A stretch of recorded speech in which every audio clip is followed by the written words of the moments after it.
প্রযুক্তির এই যুগে আমরা কিন্তু স্মার্টফোনটি খুব একটা বেশি দিন ব্যবহার করি না। প্রযুক্তির বাজার যেমন নতুন নতুন ফিচার সমৃদ্ধ ফোন নিয়ে আসছে, তেমনি ক্রেতার চাহিদাও বাড়ছে এবং ক্রেতারাও এই নতুন নতুন ফোনগুলো কেনার জন্য আগ্রহী হয়ে থাকেন। এর ফলে তারা কী করেন, তাদের হাতে যে পুরনো ফোনটি আছে সেটি কিন্তু বিক্রি করে দেন।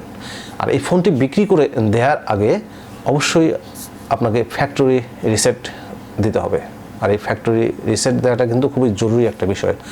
ফোন রিসেট করে দিলে আপনার ব্যক্তিগত বিভিন্ন তথ্য অন্যদের হাতে চলে যাওয়ার সম্ভাবনা কমে যায়। আর যদি এটা রিসেট না করে দেন তাহলে যে কোনো মুহূর্তে আপনার গোপন তথ্য অন্যদের হাতে চলে যেতে পারে। আবার অনেক সময় ফোন স্লো হয়ে গেলেও আমরা কিন্তু ফোন রিসেট করে থাকি। এক্ষেত্রে ফ্যাক্টরি রিসেট কিন্তু খুব উপকারে আসতে পারে। ফ্যাক্টরি রিসেট করলে ফোনের যে সফটওয়্যার আছে সেটা একদম নতুন অবস্থায় ফিরে আসে। প্রিয় ভিউয়ার্স, কথা বলবো ফ্যাক্টরি রিসেট দেওয়ার আগে কি কি করে নেবেন সেই বিষয়টি নিয়ে। অর্থাৎ ফ্যাক্টরি রিসেট দেওয়ার আগে আপনার যা জানা জরুরি সেই বিষয়টি নিয়ে মূল ভিডিওতে যাওয়ার আগে একটা অনুরোধ করে যাব। যদি আপনি আমার চ্যানেলে নতুন হয়ে থাকেন তাহলে অবশ্যই চ্যানেলটি সাবস্ক্রাইব করে দেবেন এবং পাশে থাকা বেল আইকনটি বাজিয়ে দেবেন পরবর্তী ভিডিওগুলো নোটিফিকেশন সবার আগে পাওয়ার জন্য। আর যারা ইতিমধ্যে সাবস্ক্রাইব করেছেন তাদেরকে অশেষ ধন্যবাদ এবং ভালোবাসা। রিসেট দেওয়ার আগে আপনার ফোনে লগ ইন থাকলে গুগল অ্যাকাউন্টের ইউজার নেম তথা ইমেইল পাসওয়ার্ড সম্পর্কে আগে জেনে রাখা ভালো। অনেকেই এগুলো ভুলে যান, কারণ দীর্ঘদিন লগ ইন থাকার ফলে তারা ইমেইল এবং পাসওয়ার্ডটা আর মনে থাকে না। ফোন রিসেটের পর এই তথ্য কিন্তু জানতে চাওয়া হয়, তখন পূর্বে লগ ইন থাকা অ্যাকাউন্টে লগ ইন করতে না পারলে বেশ একটা ঝামেলায় পড়ে যাবেন। সেটিংস থেকে অ্যাকাউন্টস অ্যান্ড সিং এ প্রবেশ করে গুগল অপশনে আপনার ফোনে লগ ইন থাকা গুগলের অ্যাকাউন্ট সম্পর্কে জানতে পারবেন। উক্ত অ্যাকাউন্টের পাসওয়ার্ড জানা না থাকলে পাসওয়ার্ড রিসেট করেও নিতে পারবেন।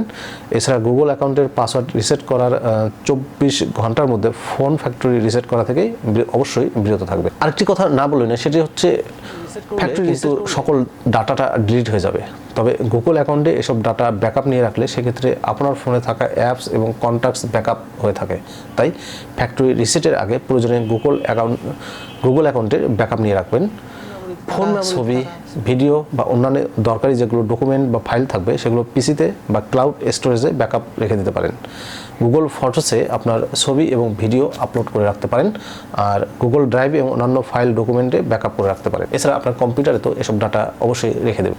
সবচেয়ে জরুরি যে বিষয়টি নিয়ে বলবো সেটা হচ্ছে মোবাইলে যথেষ্ট পরিমাণ চার্জ করে রাখা। মোবাইল ফ্যাক্টরি রিসেট করতে কিন্তু বেশ সময় লাগে যেতে পারে। তাই অ্যান্ড্রয়েড ফোন রিসেট করার আগে অবশ্যই আপনার ফোনে পর্যাপ্ত পরিমাণ চার্জ দিয়ে রাখবেন। এটি কমপক্ষে যেন 80% থাকে সেটা নিশ্চিত করবেন। ওয়াইফাই কিংবা মোবাইল নেটওয়ার্কের উপস্থিতি নিশ্চিত করতে হবে আপনাকে ফোন ফ্যাক্টরি রিসেট দেওয়ার আগে। কারণ হচ্ছে ফোন রিসেটের পর পূর্বের গুগল অ্যাকাউন্টে লগ ইন করাতে পারে। ফোন ফ্যাক্টরি রিসেট করার নিয়মটি: প্রথমে সেটিংস অপশনে যাবেন। ফোনের সেটিংস থেকে সিস্টেমে ট্যাপ করবেন।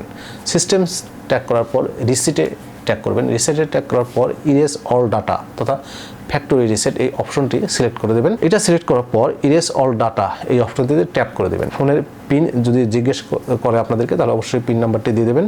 এরপর ইরেজ অল ডাটা বা ডিলেট অল ডাটা এই ট্যাবে ফ্যাক্টরি রিসেট সম্পন্ন করতে পারেন। অর্থাৎ এখানে ক্লিক করলে আপনার ফ্যাক্টরি রিসেট সম্পূর্ণ হবে। প্রিয় ভিউয়ার্স, এই ভিডিওটি যদি আপনাদের ভালো লেগে থাকে তাহলে অবশ্যই চ্যানেলটি সাবস্ক্রাইব করবেন পরবর্তী ভিডিও নোটিফিকেশন পাওয়ার জন্য। ভালো থাকবেন। আল্লাহ হাফেজ।